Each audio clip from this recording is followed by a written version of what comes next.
I'm Eli Glasner, sitting in for Elamin Abdelmahmoud. This is Commotion. So the Giller Prize will be handed out in a few months, and its executive director, Elena Rabinovich, says if they don't get federal funding, they're going to be forced to close by the end of the year. Could it be for the last time? We have Marcia Lederman standing by to dig into that. Marcia, welcome to Commotion. Thanks, Eli. Really appreciate being here.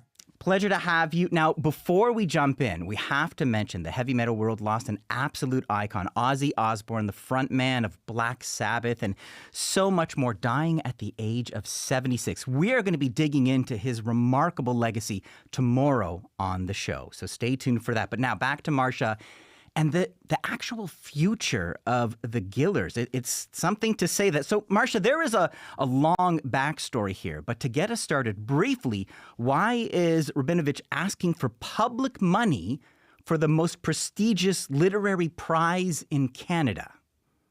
Okay, so I'm going to try to make this short and concise.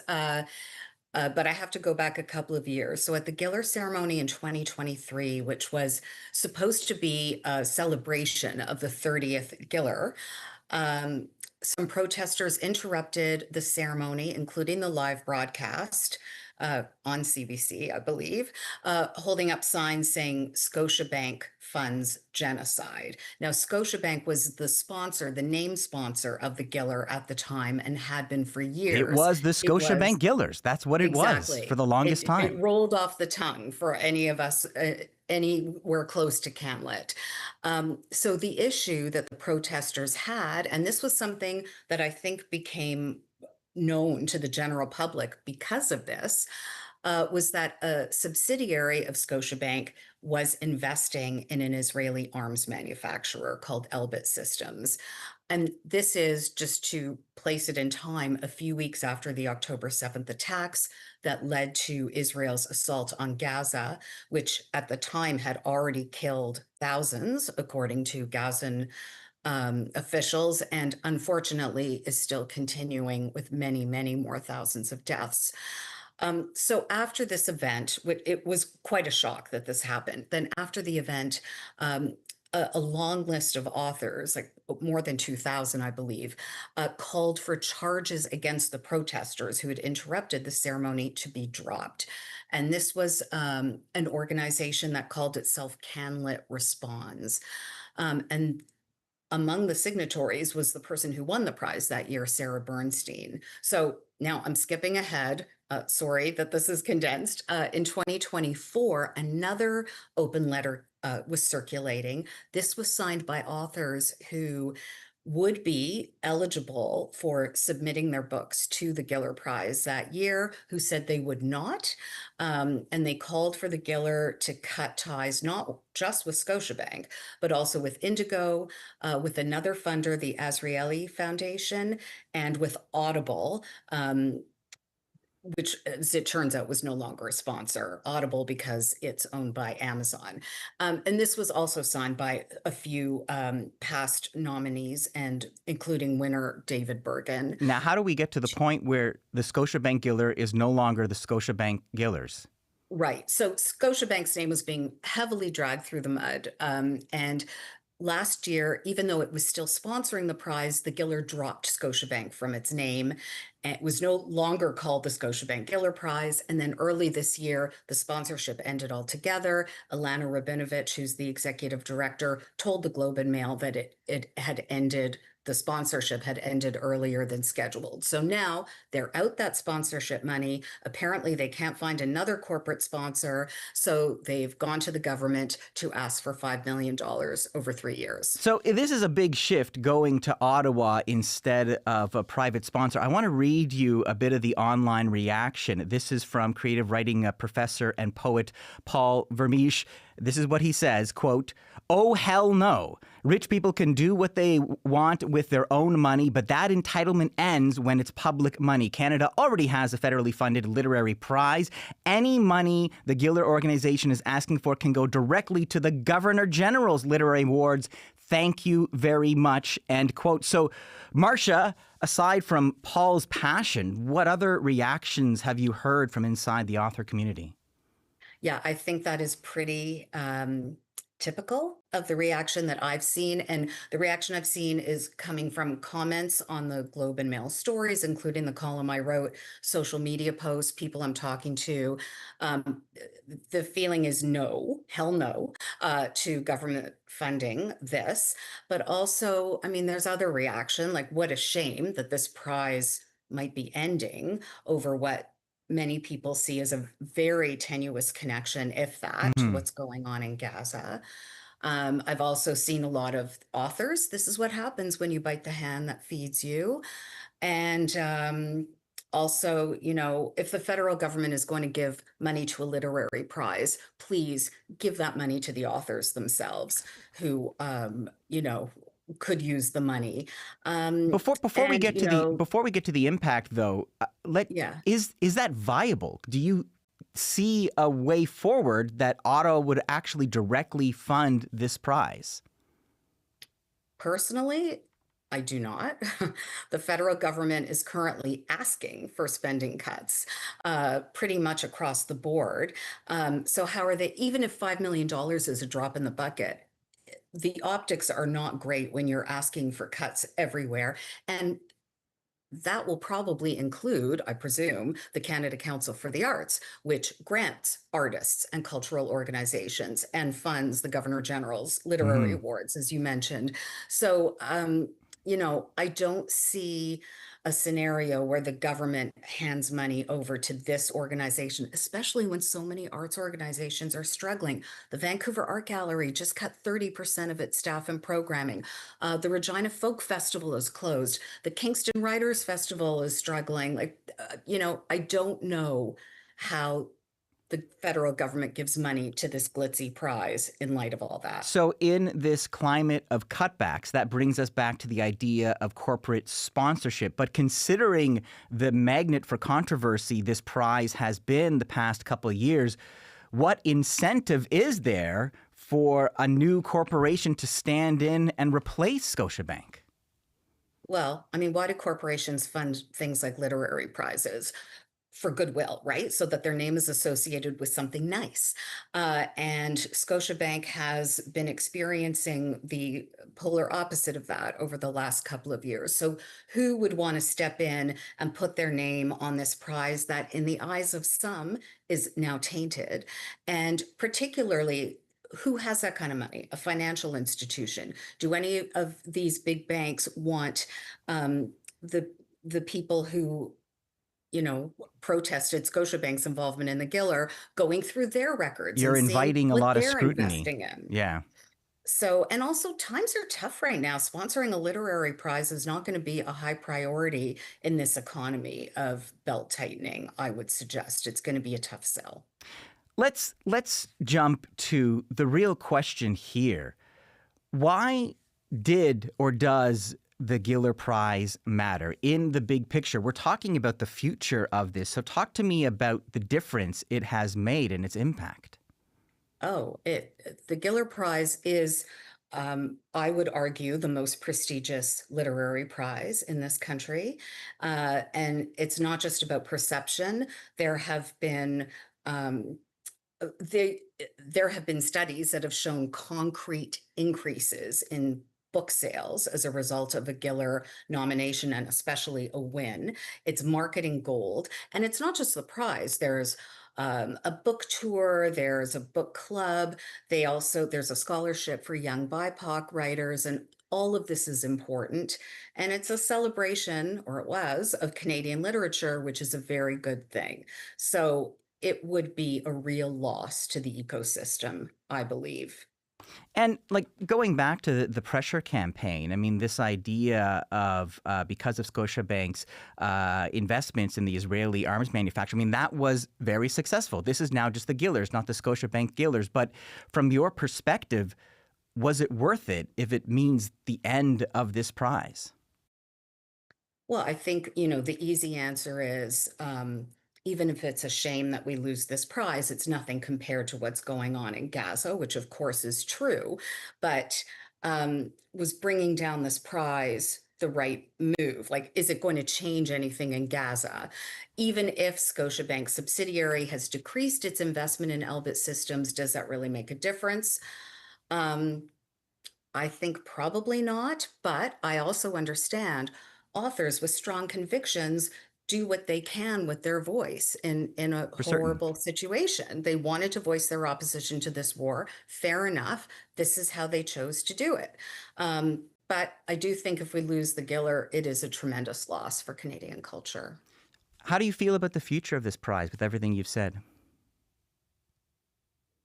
I think there is a way forward, maybe. I mean, I don't have the inside scoop on their budget, but maybe there's a way to continue the Giller Prize, but without the splashy gala. Maybe the age of Yeah. splashy galas is over anyway. I Maybe think without the Rabinovich has talked international. about kind of pulling back on some of those aspects. Yeah, maybe the international author tour is not necessary. I don't know. I hope it doesn't disappear. Um, but I understand the pressure they're under. It's important to note, Marcia, we're both Jewish. I've certainly seen the ripple effects of the October 7th attacks and the continuing war in Gaza playing out from family dinner debates to debates in temples and divisions in communities at large. And Marcia, you have a book coming out about trying to find the humanitarian middle ground after October 7th if we return to the prism of Can Lit for a moment, where once people were really brought together by their love of books and reading, it does feel like there's this schism now that you have to pick sides. What do you think it's going to take for the CanLit community to heal? Yeah, I mean, I've really been personally struggling with this for almost 2 years now. I can't believe it's been this long. What is it going to take? I don't know, conversations, actual conversations, not just yelling at each other through posts on social media. Um, Emotions are very high. That's understandable. The situation is horrible. But I hope we get to a place where we can speak to each other about it. This is what writers do. They discuss, they debate, they argue, but they talk to each other and they create art. We've already seen some terrific books about this horrific situation coming out. I think there will be more. And I look forward to reading that work and I hope responding to it. I think that's all we can do. But you're saying what you're hearing right now, even in the author community, there still is that tension, and that conversation is not what it used to be. 100%. A lot of tension right now. Yeah. All right. Well, thank you very much for your perspective, Marcia. Thanks, Eli. That is Marcia Liederman. She's a columnist with the Globe and Mail. Her new book, October 7th, Searching for the Humanitarian Middle, is out next month.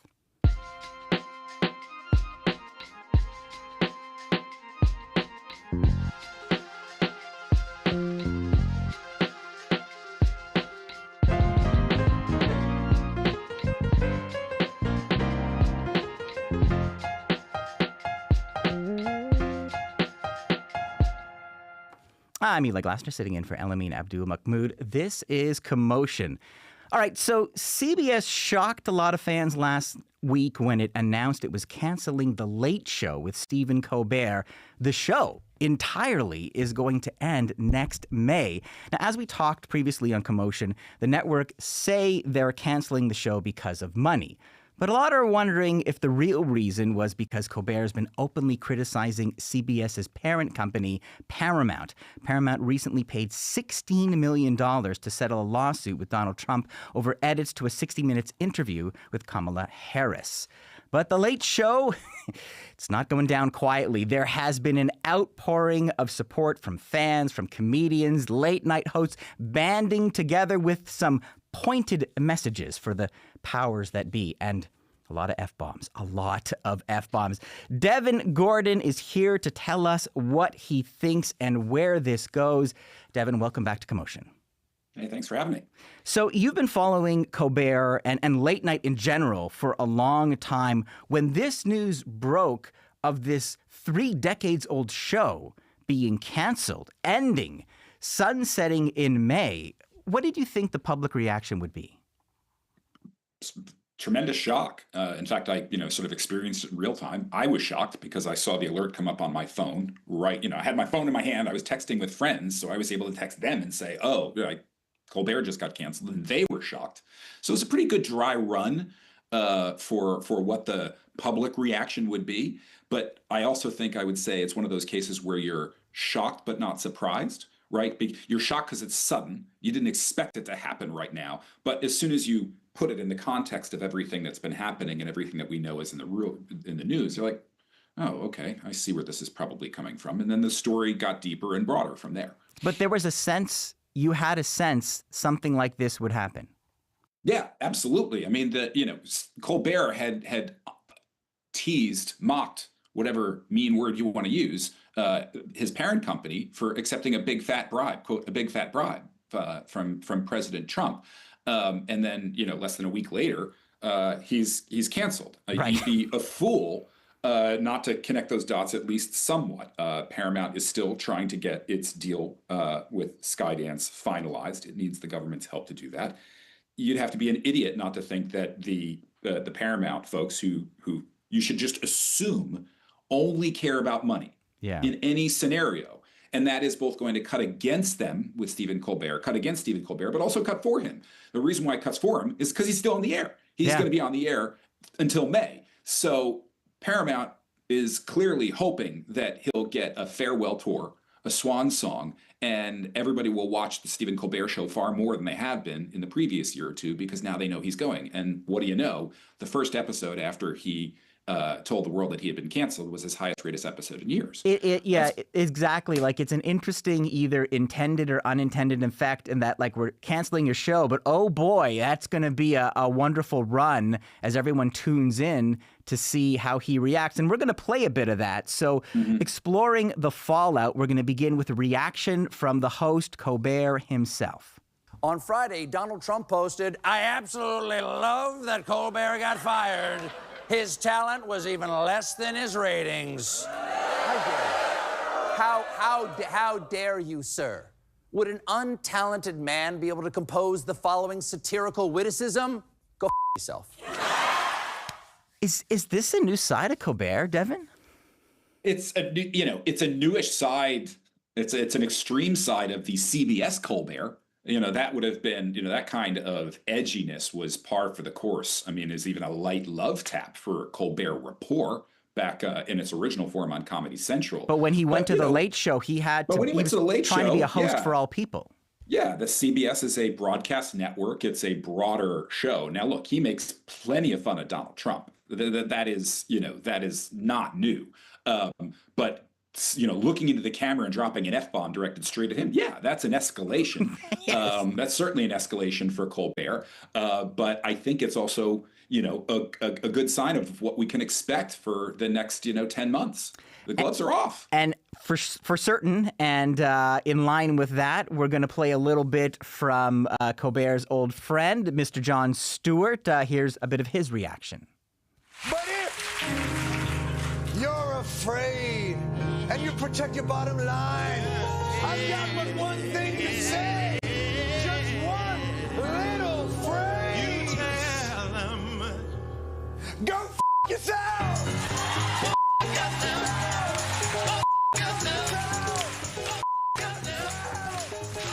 Catchy little ditty. Yeah, there you go. There's incisive commentary, and there's a literal chorus of F-bombs. What did you make of Stewart's response? Oh, I loved it. I think the interesting game to play with the response is because there was a lot of people coming to speak up for Colbert and make sure everybody noticed that they love Stephen Colbert. But look a little bit closer at exactly what they say and what they do and whether or not they're really putting themselves out there, right? Jon Stewart is clearly putting himself out there by making a literal song out of telling Trump to go F himself, right? But if you compare that to, say, Jimmy Fallon, who, smiled and laughed, but his own jokes about the situation on The Tonight Show were tame and harmless and ruffled no feathers. Interesting. And if you look at what Adam Sandler said at the Happy Gilmore 2 premiere in defense of Colbert, he was also very careful not to say anything controversial. So to me, I think what's interesting about the responses to Colbert is not who says, "Oh, I love you, Stephen Colbert, you're the best, what a shame."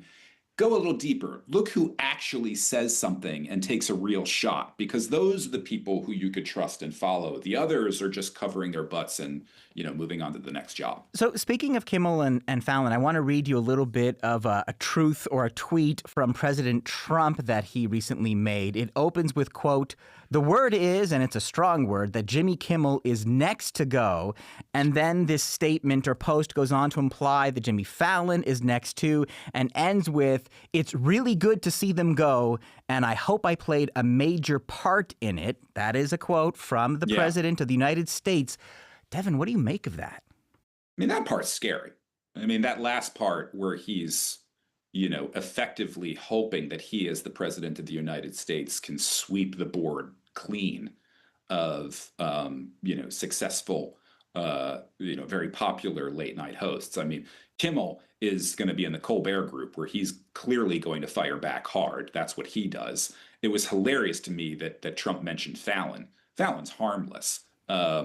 He's not going to go after Jimmy Fallon. If anything goes after Jimmy Fallon, it'll be the same expenses and costs that, did actually play a huge role in Stephen Colbert getting canceled. We shouldn't overlook that part. I mean, when Paramount released their statement and said it was purely financial reasons, the only part of that that's really disputable is the purely part. If they had left the word purely out, it would have been hard to argue with. I mean, the show's losing a lot of money. That's Colbert does not dispute that. He was, rightfully annoyed and disgusted that CBS leaked that information right after praising him to high heavens, but he didn't say it's wrong, because it's probably not. I mean, these shows are losing money. Given the economics of this kind of broadcast staple, and this is something that you've been a student and a fan of for a long time, how do you feel about the future of the late night show, or that late night show, or the late night show in general? It wasn't good before Trump came along. You know what I mean? This was a bad, imperiled business long before Donald Trump came in and started putting his thumb on the scales with really scary politics, right? I mean, the real impact of Trump can be felt with a simple question.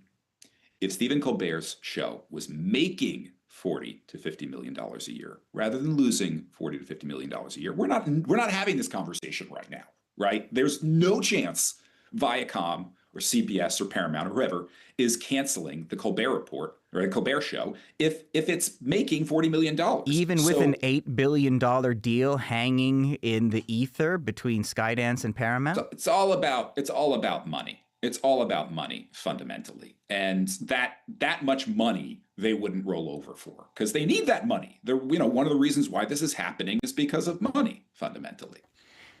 Before I let you go, just briefly, this moment, this kind of crossroads that the show and this broadcast genre finds itself, could this be kind of the kick in the pants to reinvent it, to show the audience, fans, something new?